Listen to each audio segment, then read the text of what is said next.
So over the last couple of weeks, we have been going over Jesus' response to the disciples' question. When will all these things take place? If you remember, he has said that the temple is going to be torn down. They better not get too used to it. It's going to be torn down. Not one brick will be upon another. Not one stone will be upon another. And so they, a little bit concerned, asks him, when will this happen? When will this be taking place? And so what we see is Jesus kind of preparing them, explaining to them what is going to be happening. He is answering their question, as we saw with Drew's sermon and then my sermon last week, and we saw that these things are going to be signs that are going to be taking place, that are going to give them an indication that Jerusalem is going to fall and the temple along with it, that it is going to be left desolate. There's going to be a judgment on Jerusalem. But now he's leaving off just Jerusalem, and he's pulling it back a little bit so that we can see that it's not really just Jerusalem that's going to ultimately be judged, but it is going to be actually the entire world that is going to ultimately face judgment of God, the judgment of God. If you remember that we were talking about this last week, that temporal judgments, what we see in temporary time with judgments, whether it's with Jerusalem or whether it's with Babylon or whether it's with the Medes and the Persians, whoever it might be, a judgment of God, wherever it might be, is temporary in that moment, but it is always pointing to the final judgment that God is going to give in the end of time.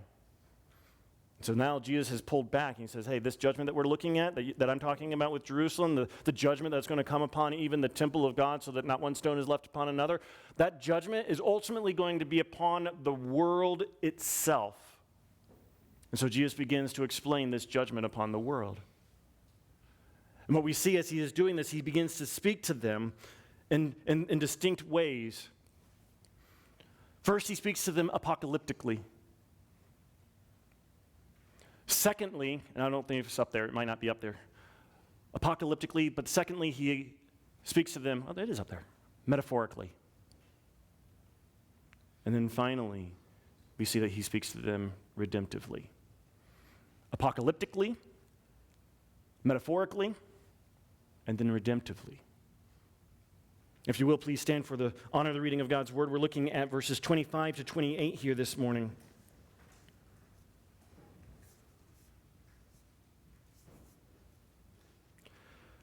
And there will be signs in sun and moon and stars, and on the earth distress of nations and perplexity because of the roaring of the sea and the waves.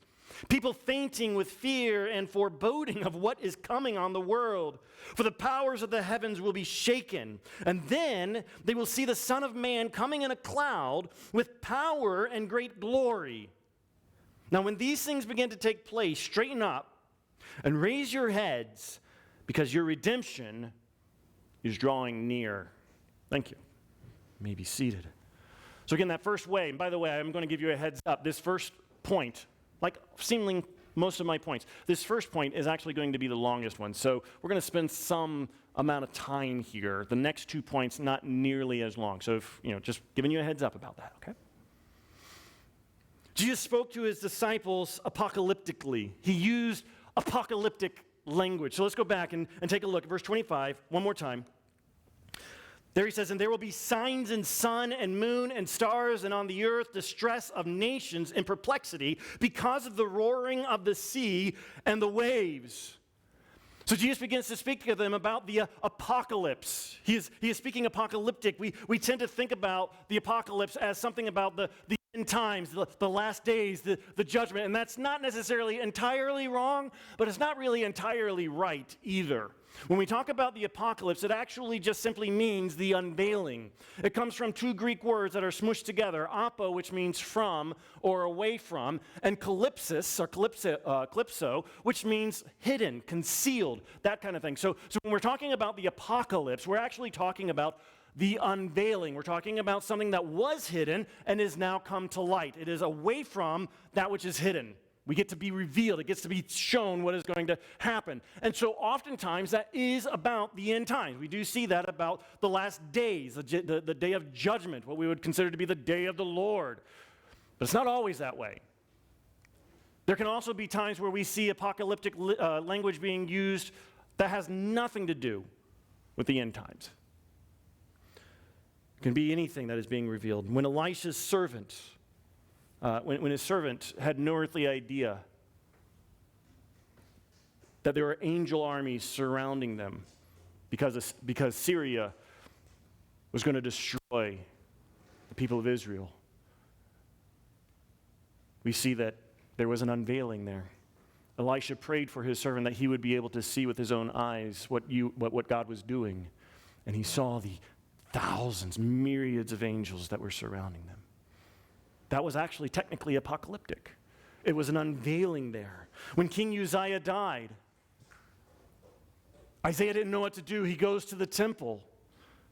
And there in the temple, all of a sudden, the temple fades away, and there is the Lord sitting on his throne, his train filling the temple, seraphim on both sides of him. That's apocalyptic. He was being shown that which he wasn't able to see before. That was actually apocalyptic.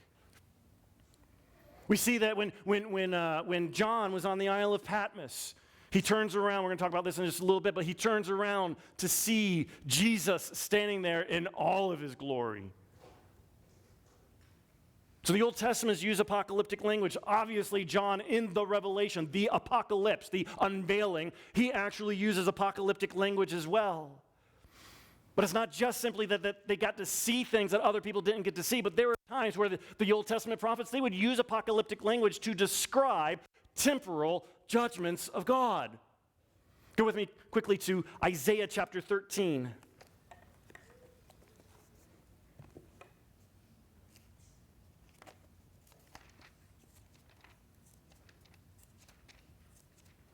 Let's take a look at 9 through 13.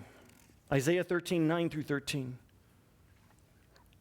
Behold, the day of the Lord comes, cruel with wrath and fierce anger, to make the land a desolation and to destroy its sinners from it.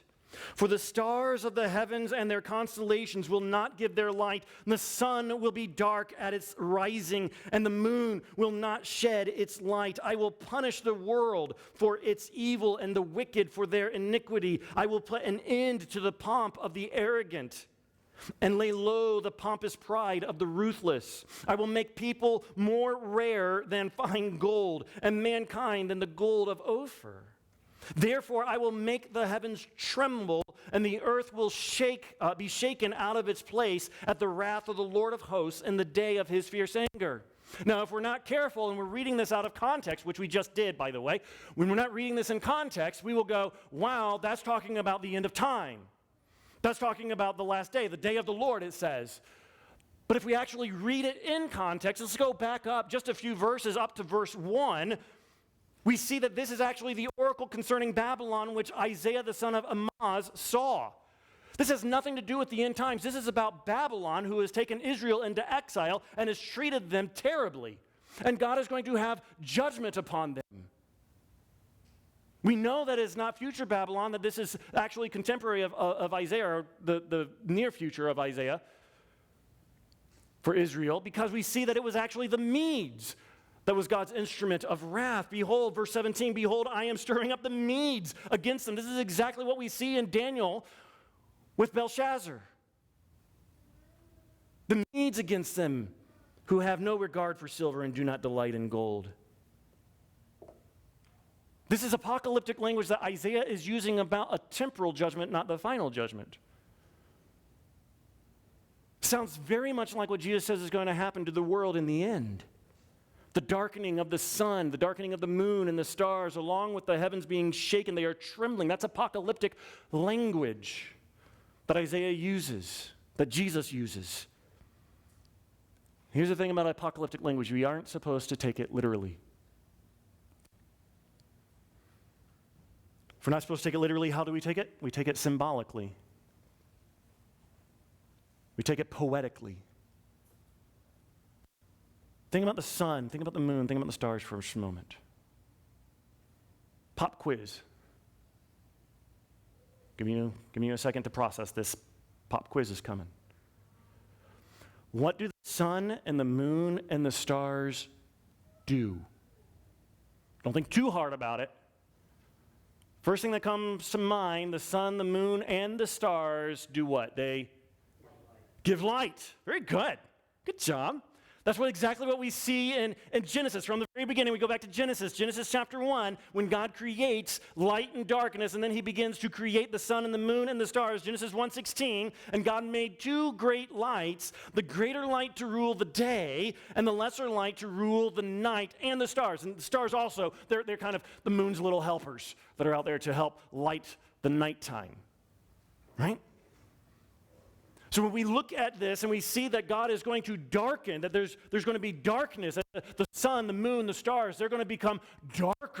They're not going to be giving their light so much. What we're talking about, not so much that all of a sudden there's going to be some type of nuclear bomb upon the sun that is going to make it cease to exist or anything like that. We're talking about that earth is going to be, the world, the inhabited earth is going to be darkened.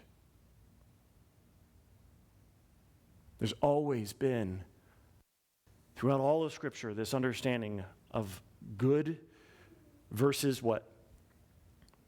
Evil. Or another way that we could say it is light versus dark. Right? So when we look and we see that Isaiah is using this apocalyptic language, or Jesus is using this apocalyptic language, the sun, the moon, the stars, they're going to be darkened. We're talking about really the effects here on earth are going to be that this world that we know becomes more and more dark. It becomes darker and darker. And therefore it is going to be receiving the judgment of God. Like chapter 13, verse 11, one more time in Isaiah. I will punish the world, right? They will not shed its light. The very next thing, right? He is explaining, I will punish the world for its evil and the wicked for the iniquity. I will put an end to the pomp of the arrogant and lay low the pompous pride of the ruthless. So here's the world darker and darker, and it's now time to punish them.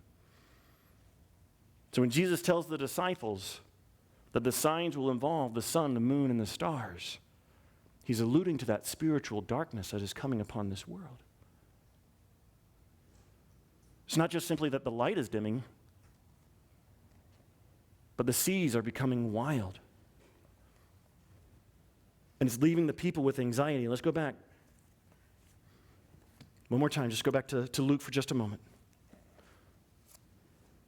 At the very end of verse 25.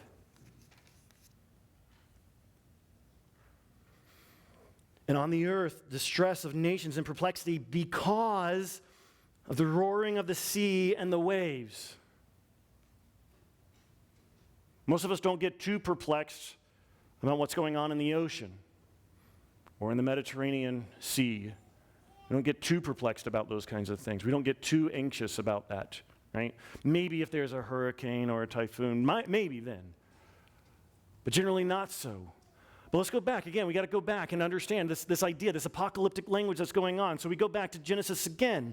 Genesis chapter 1, verse 2. When we read Genesis chapter 1, verse 2, we see that the earth was without form and void, and darkness was over the face of the deep. And the Spirit of God was hovering over the face of the waters. The earth is basically water at this time. There is no form. That word for form means that it is basically a wasteland. It's void. It's dark. It's untamed. And that's what we see then. God is bringing order into this darkness. He is bringing order out of this untamed substance. And He creates land. We see again in Genesis chapter 7. The flooding is coming upon Noah. And we see this. The flood continued 40 days on the earth. The waters increased and bore up the ark and rose high above the earth. The waters prevailed and increased greatly on the earth, and the ark floated on the face of the waters. The waters prevailed so mightily on the earth that all the high mountains under the whole heaven were covered. The waters prevailed above the mountains, covering them 15 cubits deep. We see that this is chaos. This is anarchy. This is judgment. This is scary. If this was happening, probably would be a little scary. If we experienced the flooding, this would be scary. We know that. If you were here in 1993, I was not. Thank the Lord I was not here in 1993. I was 13 years old. I was in Georgia, and I was having a good old time. But if you were here, and the rains wouldn't stop, and there were houses just a couple of miles from here, floating away because of the flooding, you're terrified. What is going to happen? Because water's scary. When we have a hard rain, some of you probably go down to your basement like we do to see, is our basement going to flood today? Right? It happens. David said in his Psalm of Deliverance in 2 Samuel 22:5, he says, "For the waves of death compassed me. The torrents of destruction assailed me." The idea again here is this water. Over and over again, the Old Testament prophets and such, they find that water, they find the sea, the water represents chaos, it represents destruction. And we can understand that.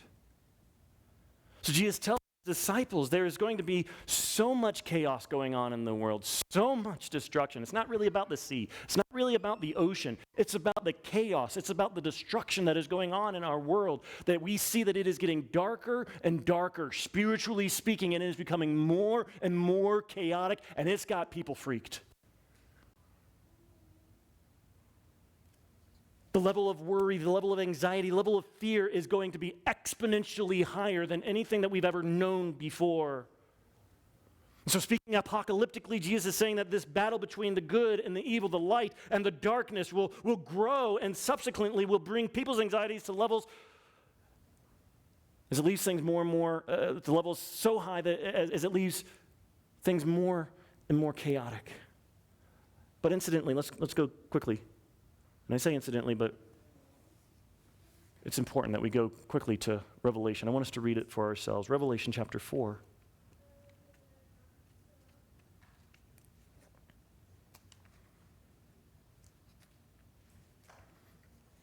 Look at verse 6. "And before the throne there was, as it were, a sea of glass, like crystal." When John brings this up, he is not talking about its makeup. We're not talking about the sea was made of glass, that the sea was made of crystals. We're talking about the sea here that has always represented chaos. From the very beginning of time until the time that Christ returns, the sea has always been representative of chaos, of destruction. And here he says, before the throne of God, it's a sea of glass. It's as clear as glass. It is not moving. There is no ripple upon this sea because there is no chaos before the throne of God. There's only peace that is before the throne of God. Beloved, we live in a world of chaos. You know it, I know it, everybody knows it. We live in a world of chaos. We saw that yesterday, didn't we? A world of destruction. A world that is ever darkening morally and spiritually. And my question is, do you have peace?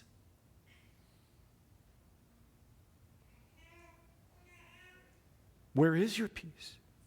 Is the sea of your heart like crystal? Is it like glass? No ripples? No chaos? No fear?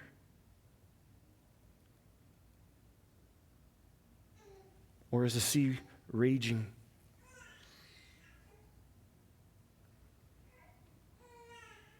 Which one is it? Because it really depends on really who, just like in Revelation 4, right? Who is on the throne? Because if God is on the throne, if Christ is on the throne of our hearts, there ought to be peace. He is the one who grants that peace. Isaiah, not knowing what in the world to do because the good King Uzziah has died, goes to the temple, and there he sees that even though King Uzziah, who used to sit on the throne and lead Israel so well, he is gone, but God still is on the throne. Hezekiah, he is surrounded by the Assyrians. Thousands of them. They are mocking him, mocking his God. Everybody, all of his advisors saying, we must surrender. We must submit. What are we going to do? We cannot defeat them. Hezekiah goes before the throne of God and leaves the letter from Sennacherib down at the throne of God, at the temple of God. And there, God gives him peace in the midst of his chaos. John is exiled to the island of Patmos, bearing the marks on his skin of being boiled alive. Domitian, the very one who ordered his boiling and ordered his exile, is still in power. But what is John doing? He is worshiping and he is in the Spirit. And he turns around and he sees, in spite of all that is going on in the world around him, Christ is still glorious and Christ is still in charge. The world is dark. It certainly is. It's getting darker. It's getting more chaotic. But I ask, again, who is on the throne of our hearts? Who or what are we looking at? Because that's going to determine if our sea is raging or if our sea is crystal clear. The psalmist says, Psalm 46, 1-3 says, God is our refuge and strength, a very present help in trouble. Therefore we will not fear, though the earth gives way. Though my world is falling apart, though it is spiritually dark, though it is chaotic, though the earth gives way, I will fear nothing. Though the mountains be moved into the heart of the sea, though its waters roar and foam, though the mountains tremble at its swelling, there's no fear. Because God is on his throne, and I am before his throne. But this leads us into that second way of speaking. He spoke metaphorically, apocalyptic language, kind of metaphor, symbolic. But here's where Jesus really gets into some metaphor here, because he's specifically referring to the terror that is affecting the people. So we go to verse 26. People fainting with fear and with foreboding of what is coming on the world.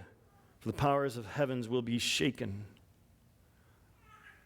Some might be fainting, but most probably are not. This is metaphor. They are what we would say in our own language today, in our vernacular. People are going to be scared to death. Again, that word is apasuko. Away from suko being the psyche, the spirit or the breath. It basically is taking their breath away. They are so scared that it is taking their breath away. Scared to death, however you want to describe it, but this is basically a metaphoric way of saying. And in fact, some people actually would use this language, this word, to say that people actually will die. It's going to be that bad.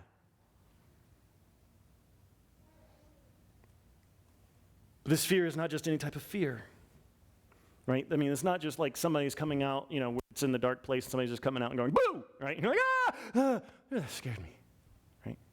It's not actually just getting that dreaded phone call from the doctor and saying, hey, you need to come in, we need to talk. It's not that, as bad as that is. There's going to be so much worse.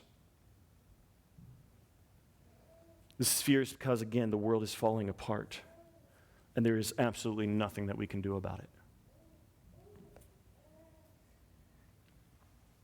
And we're not talking about the world in general, we're talking about the world specifically referring to the inhabited world, the people. Typically, when we think about the world, the word world in the Bible, we are probably thinking about the Greek word cosmos.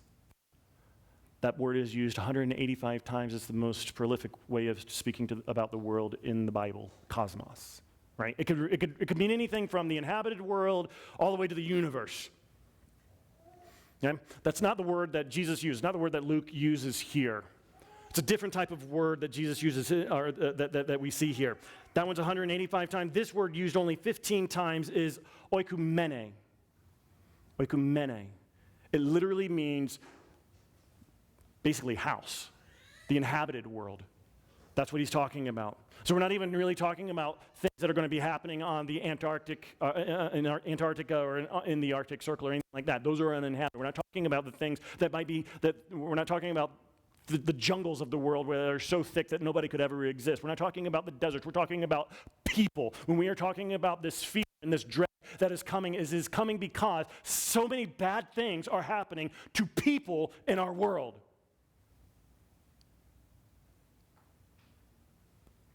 And there's nothing we can do about it. And so we're scared to death. Things will be so bad that for people that they will be experiencing this deathly feeling. So bad because the powers of heaven are shaken. Or we could say that the heavenly powers are shaken.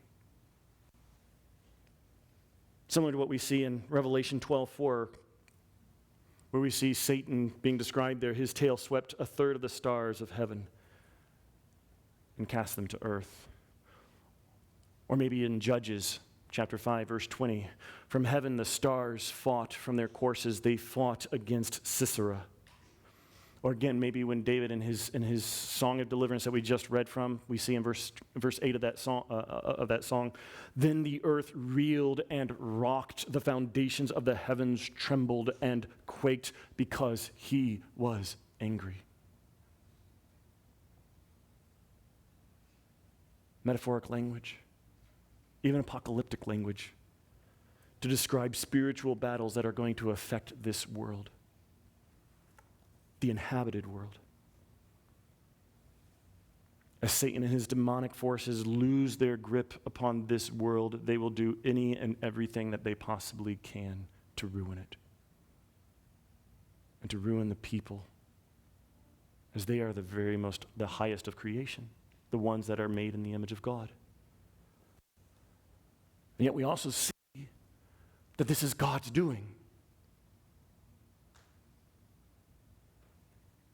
And we need to see that. We need to contemplate that. We need to understand that. This is also God's doing. This is God seeing our plight just as much as he saw the plight of Israel when they were stuck, enslaved in Egypt. All around them are these plagues going on. Sometimes they had to experience it. A lot of times they were not having to experience it, but they were still affected by it because of how the people responded to the God because of it. They were affected even though not directly, they were indirectly affected by it. These punishments that came against them. God is seeing our plight, and he is moving in order to deliver us. But it's not going to be fun. And oftentimes it can be frightening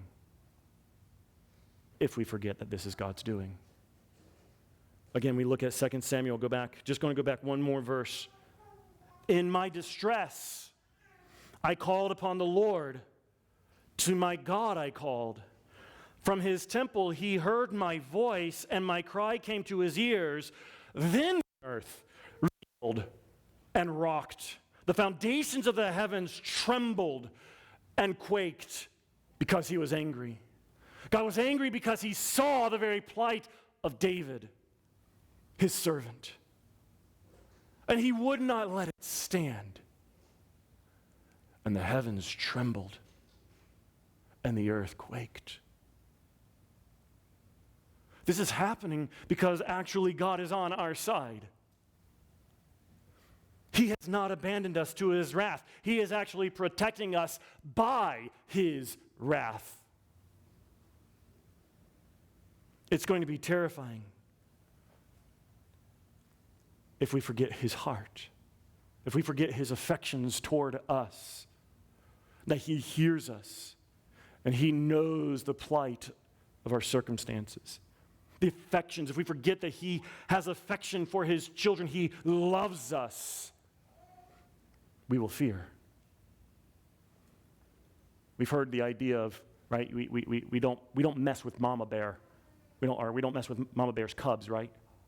It's nothing compared to God's children. Do not mess with God the Father. Do not mess with his children.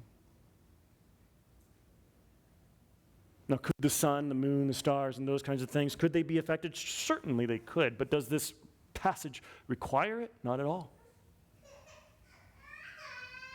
This takes us to the last way that Jesus spoke to his disciples. He spoke redemptively. So again, you may remember last week I said that this prophecy isn't supposed to make us fearful. Prophecy never is to make the children of God fearful. It's to make us faithful.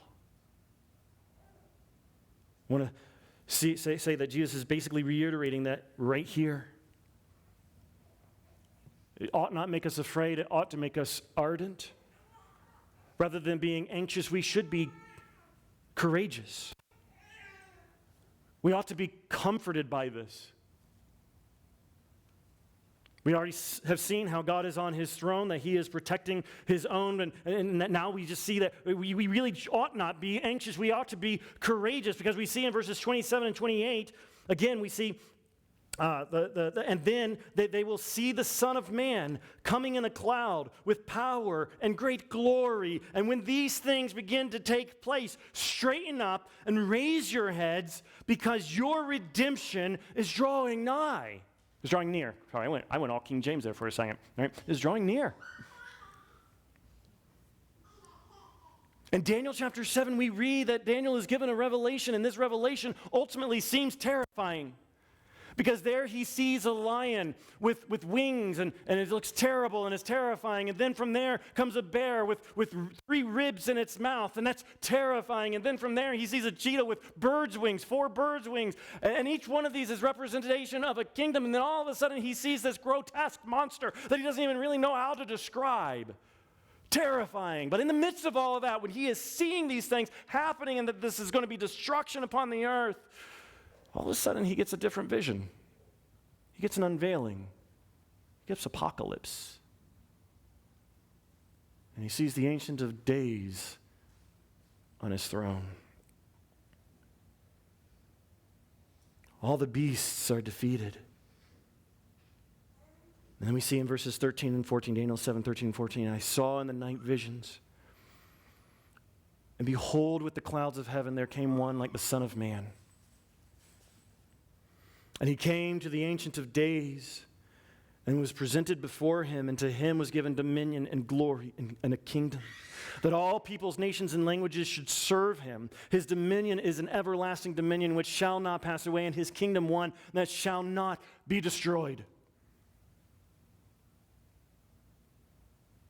This helps give us some insight about what Jesus is talking about here, what he's referring to.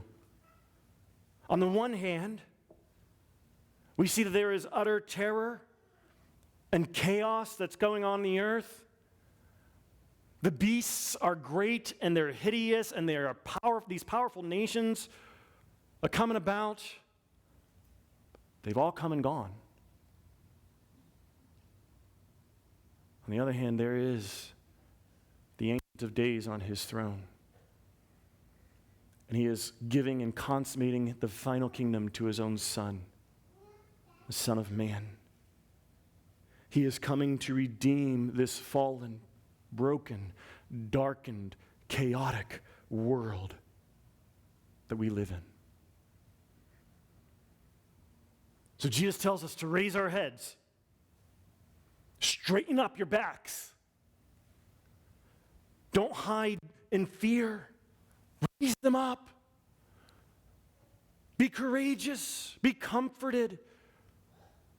No, there's nothing to be ashamed of. There's nothing to be afraid of. There's nothing for fear. Nothing to fear. All these things that we see, all these terrible sights, all the chaos, all the darkening of the spirit of this world, all of it are just signs that our redemption is drawing near. So he's not trying to scare us with his prophecy. He's securing us. He's steadying us. He's stealing us. Isn't supposed to fill us with horror. It's supposed to fill us with hope. The darkness and the evil and the chaos isn't supposed to scare us to death. It is to stimulate us to joy. And notice that timetable that he gives to us. He says we are to do this when these things begin to take place. And one could really make an argument, Chris, weren't these things already taking place?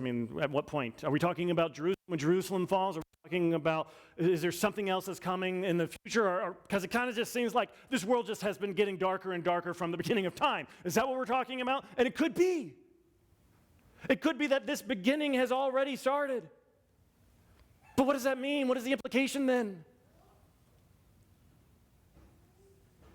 Then from this day forward, we are to lift up our heads and we are to straighten up our backs and walk in confidence and walk in hope, walk in security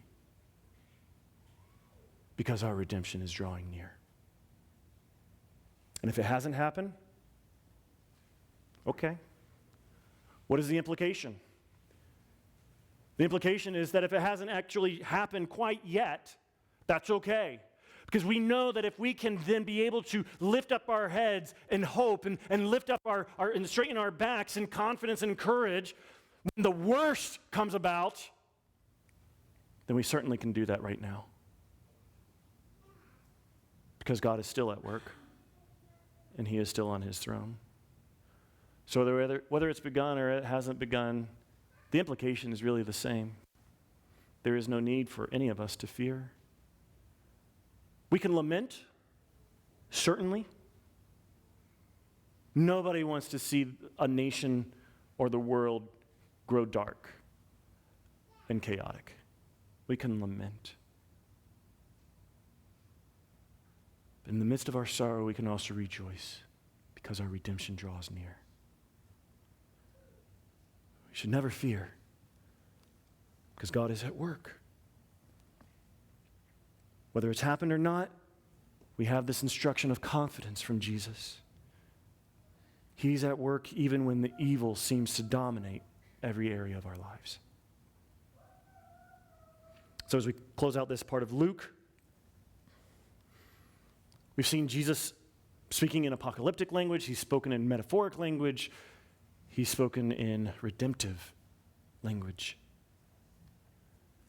We've been told that the forces of good and evil are going to ramp up their battles. It's going to affect the way that this world operates. It's going to affect the people in this world. It's going to spill over, and it might be the most frightening thing that humans ever encounter. But we need not fear. No Christian ought to fear. Because God is at work, and our redemption draws near. Rather than fear, we ought to have faith and live in courage. Notice in all of this, there is no mention, I'm just going to say it explicitly. In all of this, there is no mention of a secret rapture. We're going to experience the same thing everybody else is experiencing. The difference is that we will experience it in faith and in confidence. Fear or cower. We won't be scared to death, but stimulated to joy because Jesus is coming. We will see the same things as everyone else, and rather than feel everything is out of control, we will know that everything is happening just as God has destined it to happen. So we can live that way now.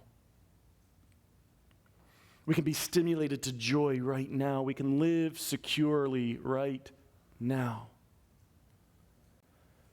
Just as surely as the Israelites were told that they were in exiled sojourners in Babylon, until their release, so are we just as surely exiles in this world until Christ returns. But just as they had to live with their heads held high and to live for the good of their neighbors, so we are to live with our heads held high, full of hope, full of courage, for the good of our neighbor. There will be a time when we are home. Our redemption draws near. Until that time, may we live in courage, and may we live in faith. Let's pray.